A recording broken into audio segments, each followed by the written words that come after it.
Hello and happy Friday to you all. It's Friday afternoon. We're thrilled to have you with us. I'm Rebecca Kroll. I am the Director of Content for Forward 50.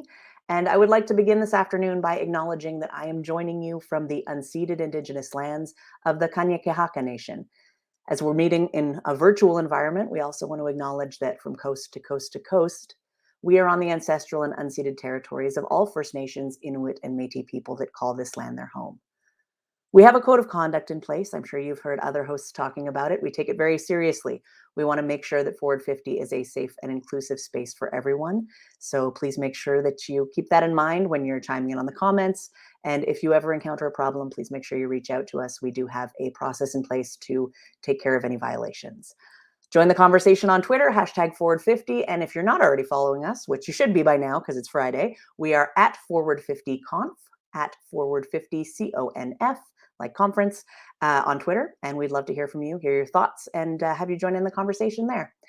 Kicking off this track for us today, I would like to welcome Elodie Buneau, the Executive Director of Platform for the Canadian Digital Service, and Lauren Lombardo, a Graduate Research Assistant at the Harvard Ash Center for Democratic Governance and Innovation. They are going to teach us how to make it easy to serve people better by providing better tools for them. So please welcome Elodie and Lauren. Hi, everybody. It's great to be back this year at Forward 50 with another presentation. This year, CDS is doing a collaboration with the Harvard Kennedy School with the topic of platforms and platforms within government.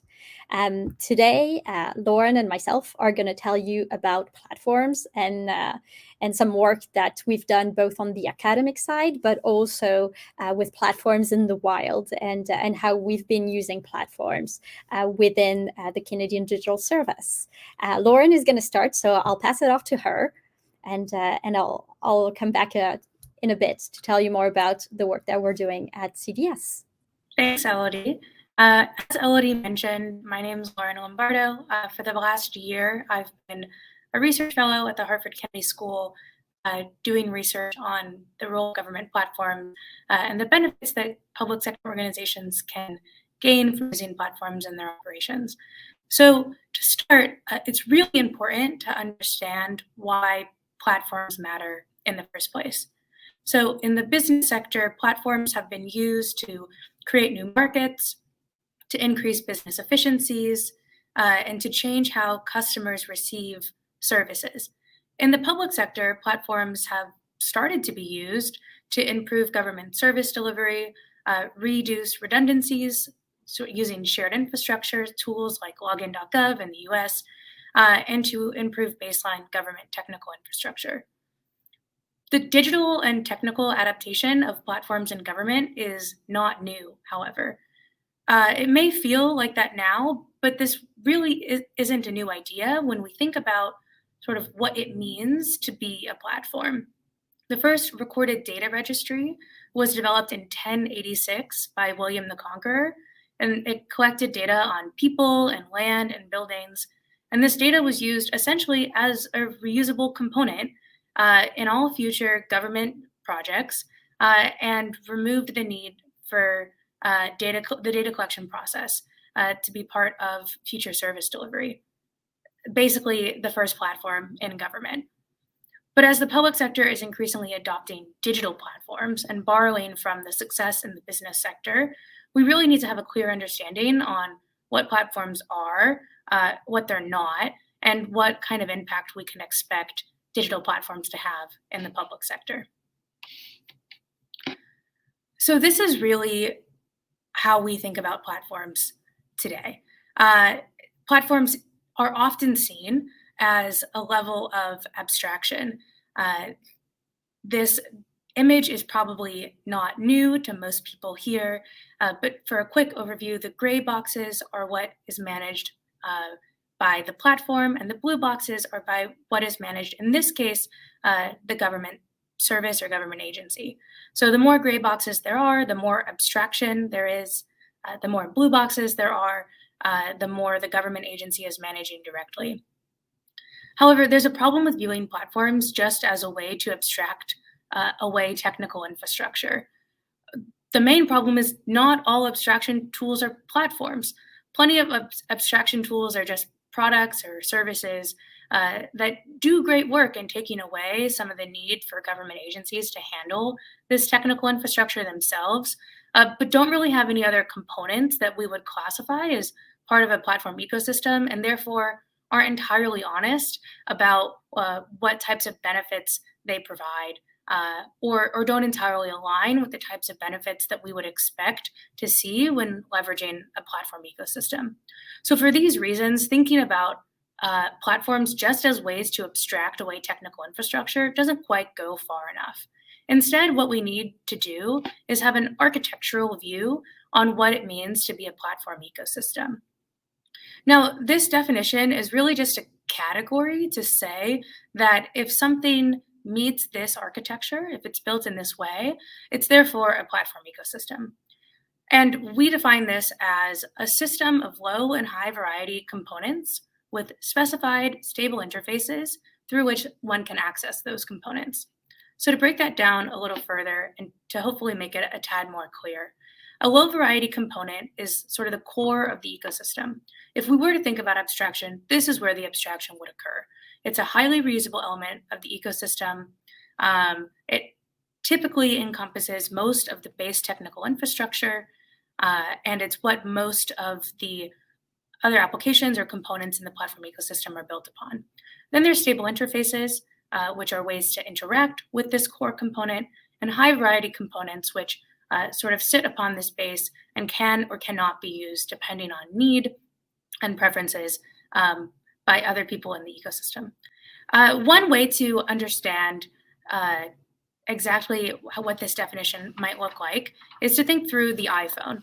So the iPhone's operating system, iOS, would be the low variety component. That's really the core operating structure. A stable interface, one of the stable interfaces, is the App Store, a way to access components on the iPhone, and high variety components in that instance would be applications. Users can decide which applications they want to use. It's sort of peripheral to the main functionality of the iPhone, but it does offer a variety of different services, again, all sitting on that core component. So why does this matter? Why does it matter that a platform has sort of should fall into this architectural definition, an architectural category?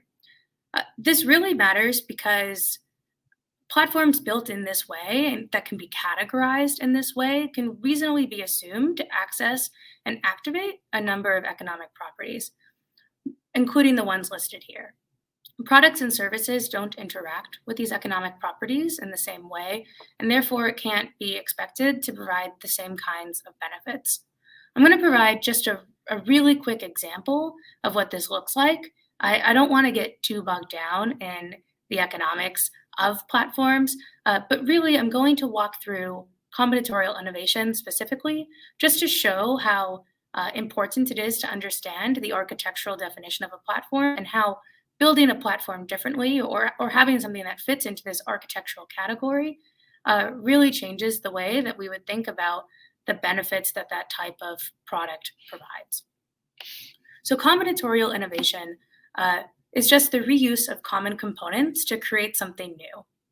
When we have products or services that are tightly bundled, even if they are offering some type of abstraction benefit, you can't reuse those common components in the same way that you can with platforms that have highly variable sort of applications sitting on top of a core. There are two ways that platforms might access combinatorial innovation. The first is just by building on top of existing platform ecosystems. In this way, the internet was a building block for the web, and the smartphone was a building block for ride-sharing apps. Platforms can build on top of each other, and it makes it quite easy to think through the next innovation, or in our case, the next government service, without having to redo a lot of the work. Another way to leverage combinatorial innovation is bundling.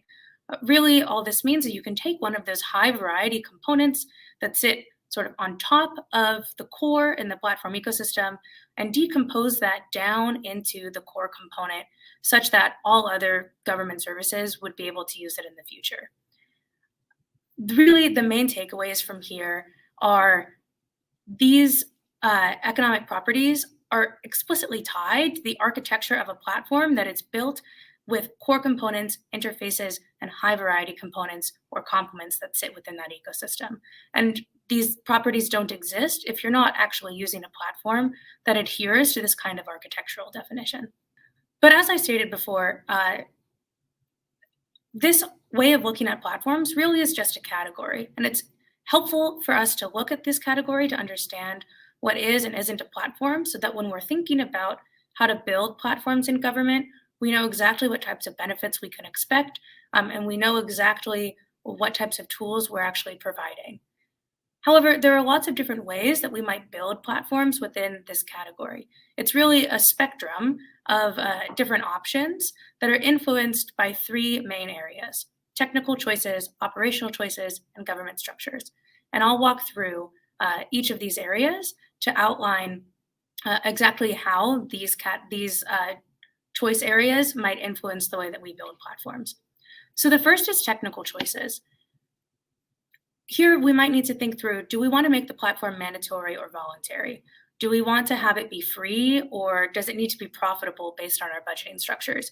Are we going to build core components, or are we going to buy large components of our platform ecosystem? Are we going to have open interfaces so that anyone can build a complement and put that on top of our core infrastructure? Or are we going to have more tightly guarded interfaces and protocols for deciding what goes on our platform ecosystem? All of these choices still fall within this architectural category of what a platform is. However, they can result in sort of different interpretations of that category, and therefore platforms that might look quite different and meet the needs of the organization that they're operating within. The second area here is operational choice.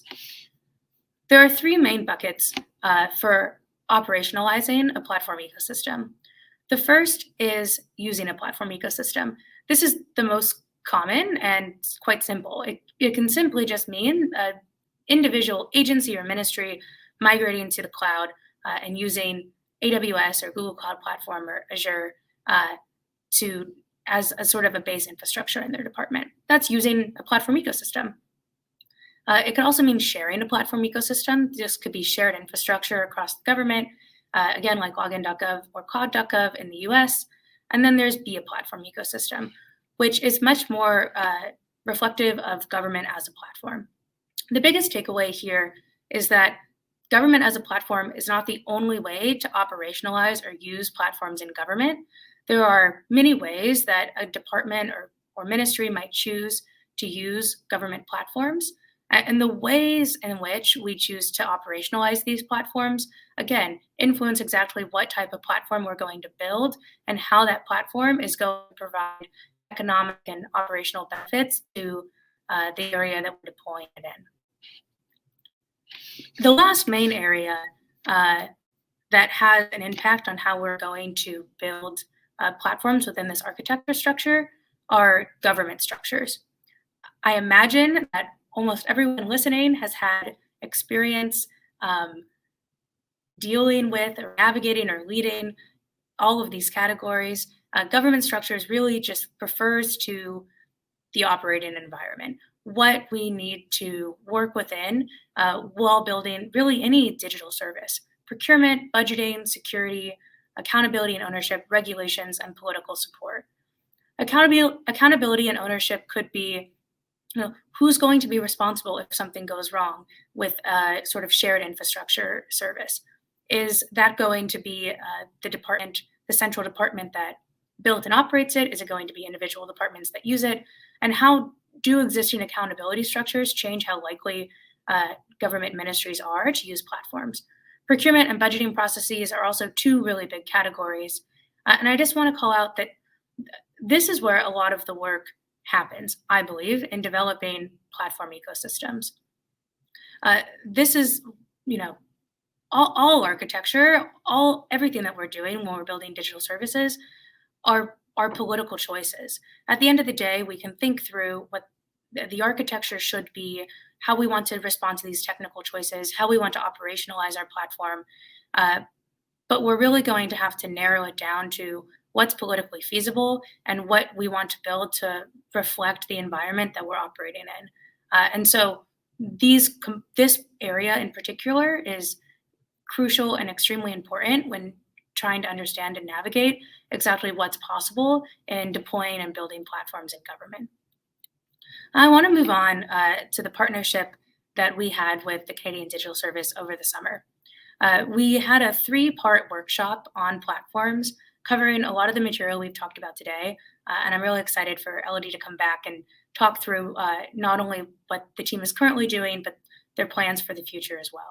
So the first thing we did over the summer is talk about the definition of a platform and to think through what the team wants their platforms within CDS to look like. We used this architectural framework, but also talked about these technical and operational choices to try to best understand what would meet the use case.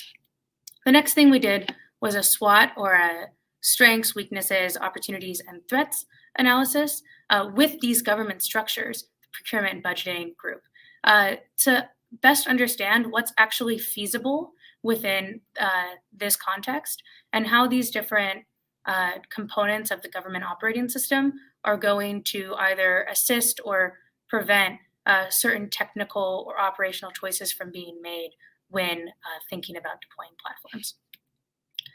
And then the last thing we did was use all of this information to think through what the team is doing now, how they should currently be thinking about platform strategy, and then to think about how that translates into what the team wants to do next. I'm really excited for Elodie to talk more about this section, and so I'll pass it on to her to say anything else she wants about the workshop, and then to also transition into the work that CDS is doing now. Thanks so much. Thank you, Lauren. Yeah, it's been wonderful to collaborate with Lauren on this particular topic, because she's been doing so much research across so many governments worldwide about platform. And so it's been super valuable to have her with us and to understand better the current landscape for the CDS platform team, and to kind of identify opportunities and risks in building platforms, and kind of like how much deviation we want to use compared to like the theoretical pure definition of a platform. So I want to talk about platforms in the context of the Government of Canada. And as Lauren talked about just before, there is a definition of what a platform is. In the context of the Government of Canada, it is more and more a generic term that has lost a lot of meaning. It's more a buzzword. It's more something you say. Anything associated with it's going to be a large technological project. It's going to be innovative. It's going to be expensive, but it'll be worth it. And so I want to kind of acknowledge that up front, because we've been also, I would say, we've been also guilty of this. And so it's important to have this introduction that Lauren walk us through to kind of step back and know where the platform as a word and semantically the definition lies. But let's take a step back for a second. Let's talk about how CDS uses platform. Like I said, we're not perfect either in how we use them. I wouldn't say that they are checking all the boxes of the theoretical definition. And so that's exactly the work we did over the summer with Lauren in looking at the platform products that we have in our portfolio and assessing whether they're close or too far of the true platform definition, and how in the future we want to design and develop with a better understanding of that deviation to be more clear about the economic benefits that we want to get from those platforms. But let me tell you a little bit about who we are. So the Canadian Digital Service is a digital team in government for government. We are housed in the Treasury Board of Canada's Secretariat, and our team was created in 2017. Our mandate is to help government build and deliver better digital services for both public servants and the public they serve. Our goal is to help government teams adopt modern and iterative methods, as well as tools to meet user needs, reduce risks, and lower cost while promoting privacy, security, accessibility, and bilingualism. So like I said, our mission is to change government to serve people better. Better in the sense that it's making it easy to apply for benefits, file your taxes, or get an update on your status. But it's also about working better together within and across government. So we have a platform team. We have what we call a platform business unit, actually. And what we've been working on for the past few years is to bring into government, either through build, buy, or reusing open source code, software to provide common components that the majority of departments can use to make it easier for them to design and deliver better services for the public. And so we've kind of tended to call those common components platforms.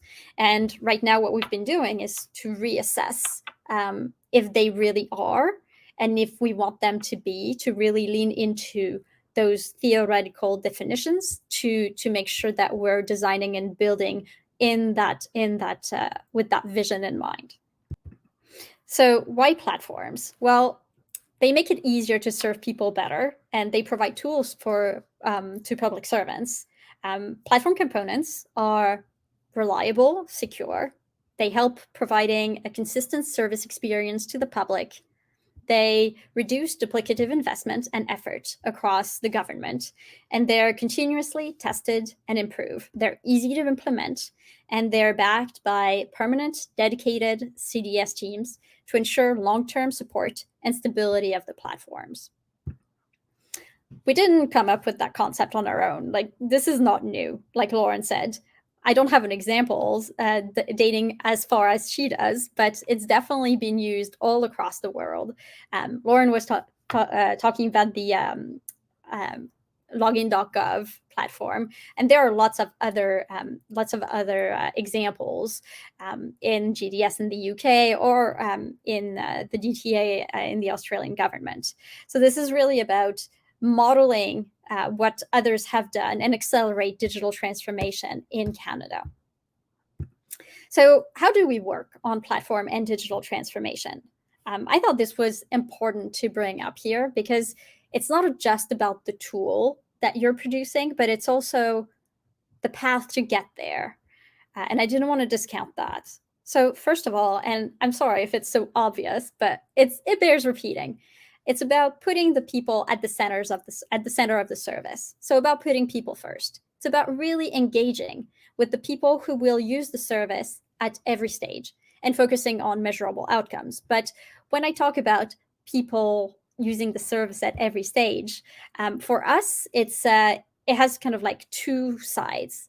Obviously, our products are going to serve public servants, but they're also going to serve the public after that. So it's really important that we engage with both audiences to understand how the service is going to be used and how do we iterate to make it better.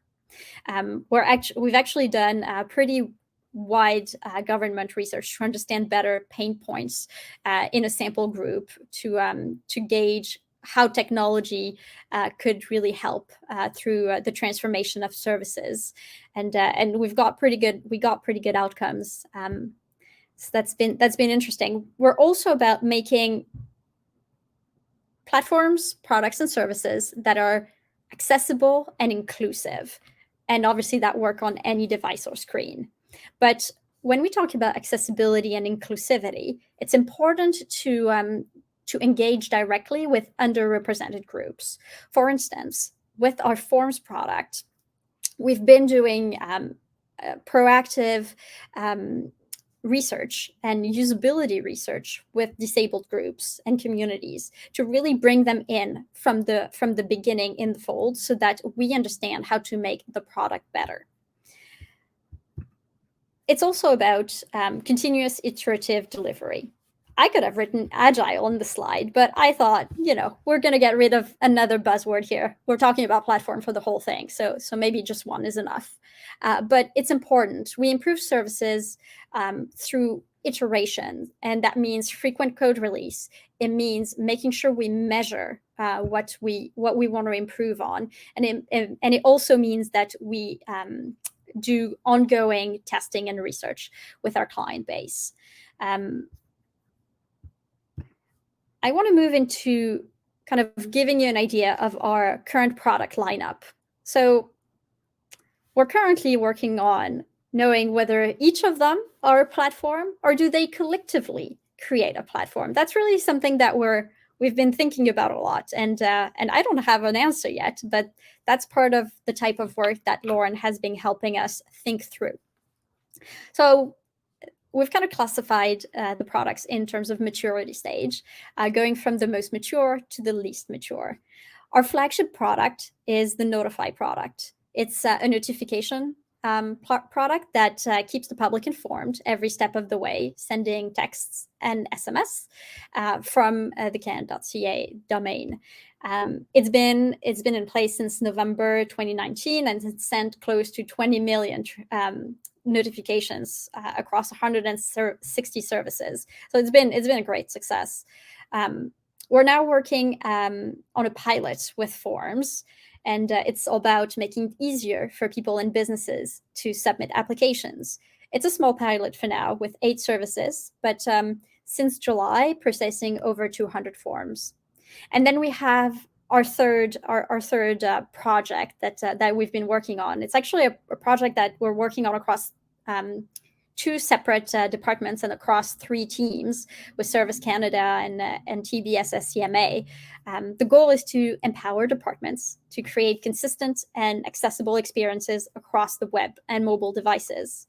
And a design system is really a set of interconnected patterns and shared practices that are well organized so that digital product design and development are made easier. And it's easier for government and teams inside government to produce apps and websites and digital assets like that. So I've told you about kind of how we work. I've told you about the product lineup, but now let's talk about actual use cases. Let's talk about products in the wild and how they're used. So going back to our most mature product, Notify has been quite the ride, to be honest, because with the pandemic, the uptick in adoption has skyrocketed. Basically, like, we didn't think it would be this successful, but with the pandemic, it's really accelerated the digital transformation, and we've been able to help a lot of federal and provincial departments on board. It's been really great to do that because we've been able to onboard some of them like within 48 hours. And so a lot of what we do is still COVID related, I would say. It's about 50%, but it's not just that. It's been really used on other things since. But the kind of, I would say, the trigger was really the need to have like a very fast way to reach people during the pandemic. So I thought I would give you a few examples. So at the federal level, if you go on the Canada.ca/coronavirus page, you can actually subscribe to get updates on COVID-19. Well, those updates are powered by Notify, and they've sent over 6 million updates to subscribers since the beginning of the pandemic. At the provincial level, we've partnered quite heavily with Nova Scotia on like many different things, COVID related, and it's been really great to see the adoption that we were able to get there. The province has sent over 1.5 million emails and texts, and we've kind of counted that ballpark. If it's saved like 37,000 hours of phone calls. It's been used for the the check-in for visitors or travelers entering into the province. It's been used for access into service centers. So there were a lot of different applications that really saved them time and empowered them to stay in touch with the public and send them the notifications and the updates that they needed to know how to proceed. Forms, it's newer, but it's a meaty problem. It's a hard problem space that we've been tackling. Forms are really how governments run. It's the backbone really of government in terms of transaction services. I don't know about you, but if I have to fill out a form, it's quite difficult. I have to go online, try to find the right form. It's usually a PDF. I have to make sure it's the latest PDF to make sure it's the right kind of updated version. Then I download it. I update my Adobe Reader software because usually I have to. And then if I'm lucky, it's going to display okay once I open it, can fill it up, print it, sign it, and send it out. Well, I find it pretty hard and cumbersome, but I'm not even part of kind of the disabled community. I don't have particular accessibility needs. So I can't even imagine how that must be for somebody who is part of that community. So with GC Forms, we really are trying to replace PDFs and paper forms with modern, accessible, ready-made web forms. And it's hard, but we're seeing early success metrics. So for instance, for departments, it usually takes between 3 to 6 months to publish a form.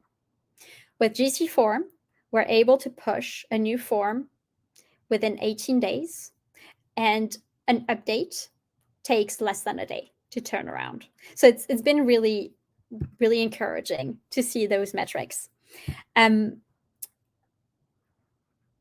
If you're thinking about, oh my God, but Forms is really important in my job, I just want to say it's not about removing jobs. It's not about, it's not about changing how things are done. It's about replacing a piece to give better service and free some of the public servants' time from repetitive actions to empower them to tackle higher value interactions with the public.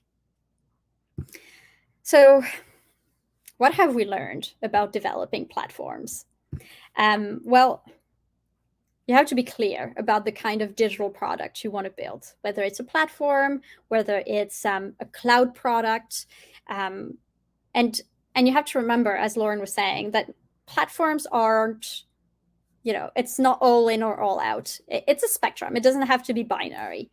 But you have to kind of be intentional. You have to be intentional about what you want to build and which shape of product you want to go for.